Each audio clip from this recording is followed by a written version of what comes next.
അല്ലാഹുവിന്റെ ഹബീബ് പറഞ്ഞല്ലോ, നിങ്ങളെ മക്കൾക്ക് നിങ്ങൾ ഖുർആൻ പഠിപ്പിക്കണേ, ദീന് പഠിപ്പിക്കണേ, മഹബ്ബത്തുർ റസൂൽ പഠിപ്പിക്കണേ.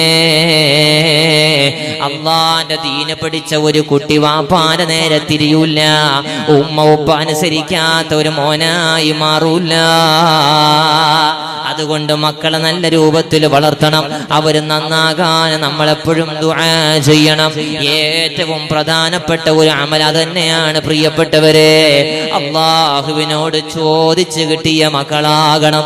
ആ മക്കളിൽ നിന്ന് സന്തോഷമുണ്ടാകും, ഗുണമുണ്ടാകും. അല്ലാഹു അതിലൂടെ തന്നെ ഖുർറത്തുൽ ഐൻ തരും. എന്താ ദുആ? ഖുർആൻ പഠിപ്പിച്ചില്ലേ ദുആ? റബ്ബനാ ഹബ് ലനാ മിൻ അസ്വാജിനാ وذرياتنا قرة أعين وجعلنا للمتقين إماما.